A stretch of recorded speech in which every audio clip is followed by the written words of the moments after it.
दोस्तों, 5 बच्चों की माँ और उम्र थी तकरीबन 40 साल और नाम है सुमन। लेकिन जब उसके संबंध 25 साल के धीरज से बने तो उसको अपना 45 साल का पति रामजीलाल कांटा लगने लगा।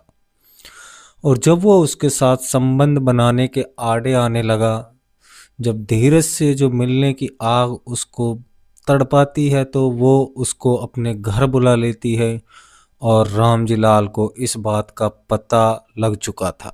अब जाहिर बात है कि कोई भी पति हो अपनी बीवी को किसी गैर आदमी के साथ में बर्दाश्त नहीं कर सकता है।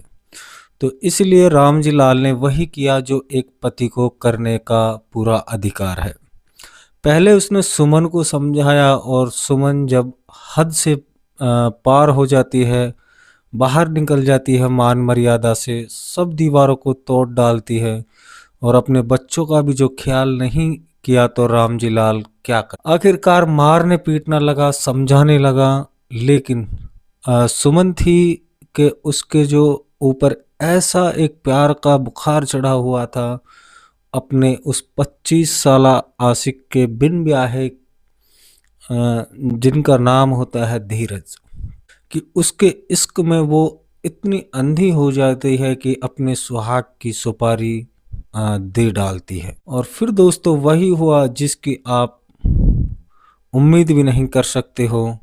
और यह धीरज आखिरकार जो सुमन के संपर्क में कैसे आया। और रामजीलाल कोई ऐसा वैसा आदमी नहीं था, बल्कि एक खाते पीते घर से था और पेशे से वो एक डॉक्टर था, जो जानवरों का डॉक्टर होता है। उनका इलाज किया करता था और गांव-गांव जाया करता था। अच्छी खासी उनकी जो इनकम थी और उसकी घर की ज़मीन थी, बड़ा घर था, हर तरह से वो पूर्ण रूप से संपन्न था। लेकिन फिर एक औरत आखिरकार कैसे फिसल गई।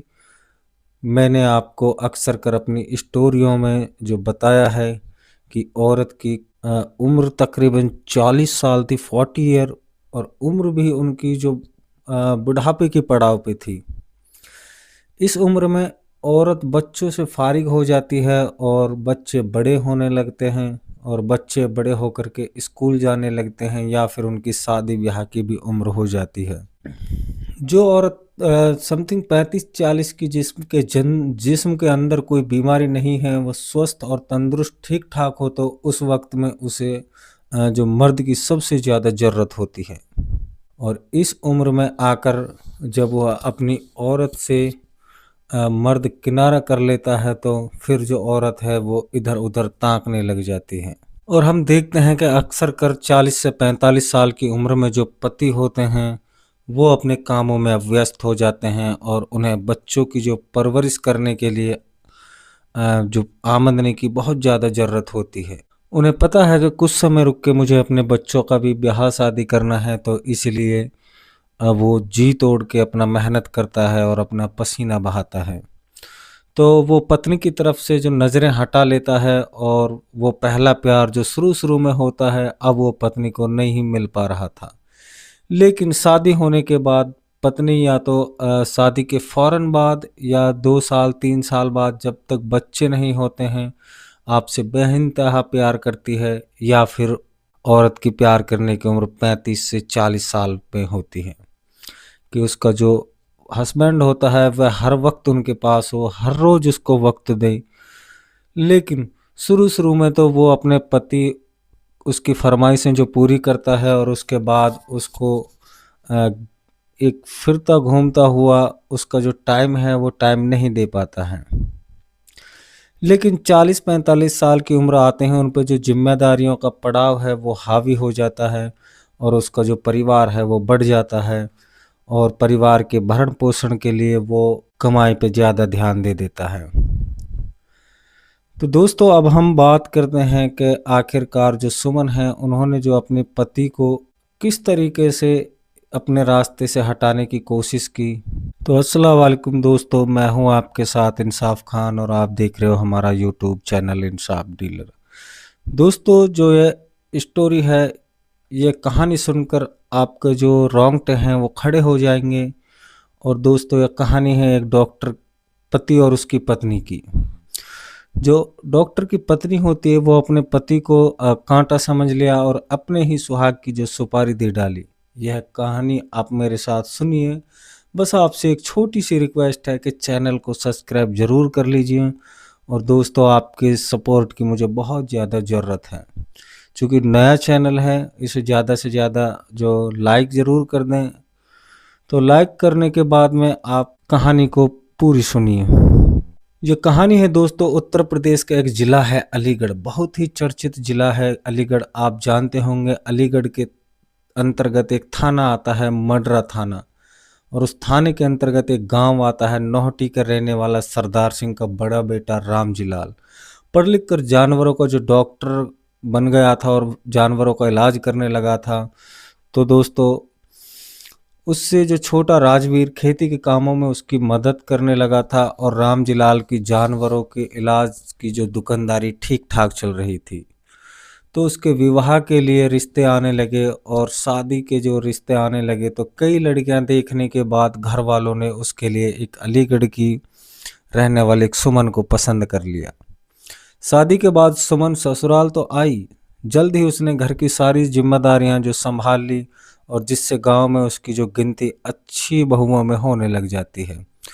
उसके बाद जो राजवीर की भी शादी हो गई और उसकी पत्नी है जो तेज तर्रार थी, उसके घर में किसी के साथ नहीं बनती थी। इसलिए राजवीर अपनी पत्नी को लेकर अलग हो जाता है, यानी एक दूसरे घर में रहने लग जाते हैं। तो रामजी लाल जो सुमन के साथ अलग घर में रहने लगा और राजवीर अपनी पत्नी के साथ अलग घर में रहने लग जाता है, यानी कि दोनों भाई हैं जो अब अलग अलग हो गए हैं। और आपको पता है कि दोनों औरतों में जो नोक झोंक चलती रहती थी, कोई नरम मिजाज की होती है तो कोई गर्म मिजाज की। तो ये जो बंटवारा है ऐसी चीज़ों में वो हो जाता है। धीरे धीरे जो उनका परिवार है वो बढ़ने लगता है। अब रामजी लाल जब अलग हो जाता है तो जिम्मेदारियां सारी संभाल ली और बीवी ने घर में आने के बाद परिवार बढ़ने लगा और एक के बाद एक रामजी लाल के 5 बच्चे हो जाते हैं। एक नहीं दो नहीं बल्कि पूरे जो 4-5 बच्चे उनके हो जाते हैं। तो माता पिता हैं जो उनके उनके 2 बेटे थे। एक जो यानी सरदार सिंह का जो बड़ा लड़का था वो रामजी लाल है और छोटा है। तो दोस्तों इसी बीच जो रामजी लाल होता है वो ठीक ठाक कमाई कर रहा था, यानी कि उनकी जो डॉक्टरी का इलाज था वो बहुत अच्छे खासे से चल रहा था। तो इसीलिए जो रामजी लाल है वो थोड़े लालच में आके अपने पैसों को जो ब्याज पे देने लग जाता है कि उनको पता है कि पैसा घर रखे रहेंगे तो कुछ नहीं होगा, अगर मैं इन्हीं पैसों को जो ब्याज पे दूंगा तो मेरी जो प्रॉफिट है वो और भी जो उसमें 4 चांद लग जाएंगे। तो उनकी जो बीवी होती है वो भी बड़ी खुश होती है उसके इस फैसले से। और उसी का पड़ोस का रहने वाला एक दिन नीरज उनके घर आता है कुछ पैसे ब्याज पे लेने के लिए। दोस्तों रामजी लाल होता है जो उनको पैसा देने में बिल्कुल भी आनाकानी नहीं करता है और उनको तुरंत के तुरंत उनके बताए हुए 50,000 रुपये उनको दे देता है। दोस्तों नीरज होता है वो पैसा लेने के लिए उनसे लेकर के जैसे निकल ही रहा था तो तभी जो रामजी लाल है वो अपनी पत्नी से कहता है कि अगर मुझसे आगे पीछे हिसाब करने आए तो इनको बता देना और मुझे कॉल कर लेना। बाय द वे मैं फील्ड में रहूँगा तो उसी हिसाब से मैं आपको बता दूंगा इनसे कितना पैसे वापस लेने हैं। लेकिन तभी नीरज को कुछ और पैसों की ज़रूरत पड़ जाती है। वो 50,000 रुपये लेने के बाद में सोचता है कि मुझे 20,000 रुपये की और ज़रूरत है। जो नीरज होता है उनकी उम्र तकरीबन 24 से 25 साल थी, जिसकी अभी तक शादी भी नहीं हुई थी। दोस्तों वो जैसे ही दोबारा पैसा लेने आता है रामजी लाल के घर पे तो देखता है कि रामजी लाल तो घर पे नहीं है। उनकी जो धर्म पत्नी है सुमन, दोस्तों सुमन से कहता है कि डॉक्टर साहब कहाँ गए हैं। तो जो सुमन होती है वो कहती है कि वो तो अभी फील्ड में गए हैं, आपको क्या काम है। तो जो नीरज होता है कि भाभी मुझे कुछ और पैसों की जो ज़रूरत बन गई है तो एक बार आप डॉक्टर साहब से बात कर लीजिए और मुझे कुछ और पैसे दे दीजिए। तभी जो सुमन होती है वो अपने पति यानी रामजी लाल को कॉल करती है और उनसे कहती है कि वो जो पड़ोस में रहने वाला नीरज है वो कुछ और पैसों के लिए आया हुआ है, तो क्या मैं उनको पैसे दे दूं। उनका जो पति है वो कहता है कि हाँ दे दीजिए, कोई प्रॉब्लम नहीं है, उनसे कह देना है कि जिस हिसाब से पहले 50,000 रुपये दिए थे उसी हिसाब से ये पैसे होंगे। रामजी लाल को नहीं पता था कि जो उनकी पत्नी है वो पैसे देने के साथ साथ में उनको अपना दिल भी दे बैठेगी। उन्होंने सुमन ने उनको हंस करके जैसे ही वो पैसा पकड़ाए तो उन दोनों की जो आंखों में नैन मटक्का हो जाते हैं और धीरे धीरे करके दोस्तों उनका जो प्यार है धीरे धीरे अब बढ़ने लग जाता है। क्योंकि पैसे के लिए, लेने देने के लिए जो नीरज होता है वो उनके घर आने जाने लग जाता है और एक तरीके से उनकी जो दोस्ती हो जाती है। दोस्तों उनका दोनों का नंबर है, एक्सचेंज हो जाता है, एक दूसरे फ़ोन पे बातें करने लग जाते हैं। दोस्तों जो सुमन होती है अब उनका जो अपने पति से थोड़ा ध्यान हट जाता है और वो नीरज में ज़्यादा उनका जो मन फंसा हुआ। दोस्तों तभी जो रामजी लाल होता है उसको थोड़ा शक पड़ जाता है कि कहीं ना कहीं जो सुमन है इनका जो मन है अब ये भटक चुका है और वो एक तरीके से अब उन पर निगरानी करने लग जाता है। तो दोस्तों जैसे ही उनको पता चलता है कि इनका और नीरज का कुछ ना कुछ तो चल रहा है तो वो सुमन को समझाता है कि आपकी जो उम्र है ये अब अ, इस काम के लायक नहीं है जिसमें आप लगी हुई हो, क्योंकि आपके 5 बच्चे हैं और आपकी उम्र है जो अब निकल चुकी है। तभी जो सुमन होती है वो उनसे कहती अपनी सफाई पेश करती है और जो रामजी लाल है वो फिर से काम पे लग जाता है। लेकिन एक दिन फिर जो नीरज होता है वो उनके घर आता है और सुमन से बातचीत करता है और उनके साथ में जो दोनों शारीरिक संबंध बनाते हैं, रंगरलियां मनाते हैं। और दोस्तों फिर जो सुमन होती है उसको एक ऐसा जो प्यार का खुमार चढ़ जाता है कि अब वो नहीं चाहती कि मैं किसी भी तरीके से नीरज को छोड़ूं। दोस्तों एक दिन जैसे ही रामजी लाल है अचानक फील्ड में से वापस घर आया तो वो देखता है कि उनकी जो धर्मपत्नी और नीरज हैं जो आपत्तिजनक स्थिति में उन दोनों को देख लेता है। दोस्तों जो नीरज होता है वो तो वहाँ से मौका पा कर के भाग जाता है और जो रामजी लाल होता है वो अपनी पत्नी सुमन को वहीं पे जो मारने पीटने लग जाता है। दोस्तों मारपीट होने के बाद में जो रामजी लाल होता है उनका जो मूड है वो खराब हो जाता है और वो घर से निकल जाता है।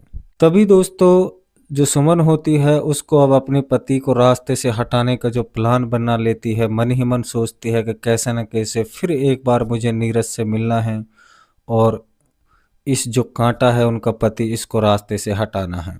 दोस्तों कुछ समय ऐसे ही गुजर जाता है और रामजी लाल फिर एकदम से नॉर्मल हो जाते हैं और सुमन भी नॉर्मल हो जाती है।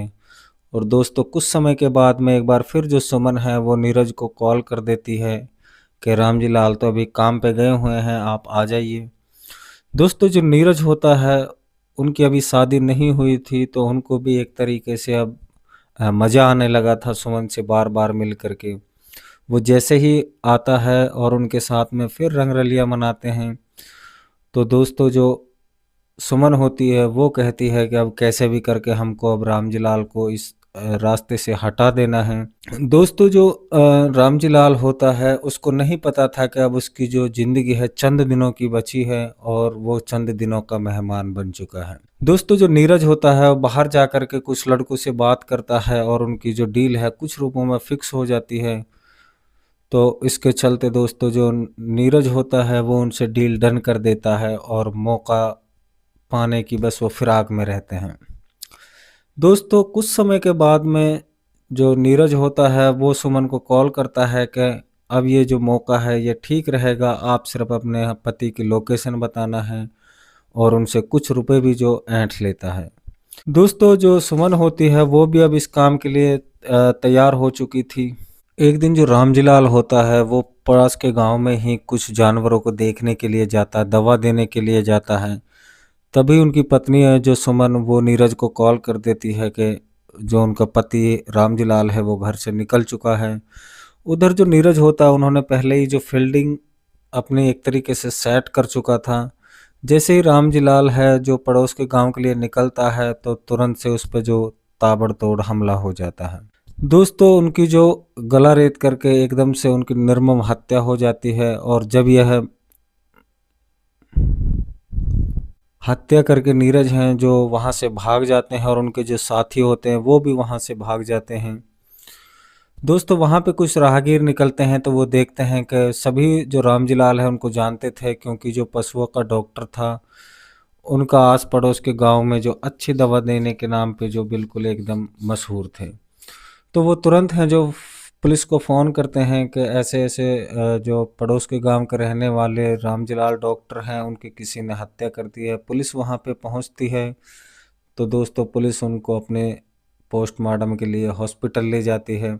दोस्तों जैसे ही इस बात का पता उनके भाई छोटे राजवीर को लगता है तो राजवीर है जो आनन फानन में उनके घर आता है, तो देखता है कि उनकी जो भाभी होती है सुमन वो रोने का पूर्ण रूप से जो नाटक कर रही थी। उनका नाटक था इस तरीके से चल रहा था कि कोई भी उस पर जो शक नहीं कर सकता कि जो सुमन है इन्होंने ही अपने सुहाग को जो उजाड़ दिया है। तो दोस्तों जो पुलिस होती है तो इन्वेस्टिगेशन में लग जाती है और पुलिस को कुछ समय तक कोई सुराग नहीं मिलता है। फिर पुलिस को एकदम से अचानक शक होता है कि क्यों न जो इनकी बीवी है इनका फ़ोन चेक किया जाए। तो जैसे ही पुलिस उनकी वाइफ सुमन का फ़ोन चेक करती है तो दोस्तों देखते हैं कि एक अननोन नंबर से बहुत ज़्यादा कॉल पे बातें होती हैं। पुलिस जैसे ही उनकी जो कॉल डिटेल्स निकालती है तो उसमें उनकी रिकॉर्डिंग में क्लियर हो जाता है कि ये काम है जो इनका और इनके प्रेमी का है। पुलिस है जो तुरंत से सुमन को हिरासत में लेती है और साथ में जो नीरज है उनको भी गिरफ्तार कर लिया जाता है और दोनों को जो अब जेल भेज दिया गया है। दोस्तों इस कहानी के माध्यम से हमारा किसी का दिल दुखाने का बिल्कुल भी उद्देश्य नहीं था। ये कहानी है जो एक काल्पनिक होती हैं और हम अपने समाज को जो जागरूक करने का काम करते हैं। तो दोस्तों अगर आपको ये कहानी अच्छी लगी हो तो कमेंट करके ज़रूर बताना है और कल आपसे फिर मिलते हैं एक नई कहानी के साथ में। तब तक हम लेते हैं आपसे अलविदा।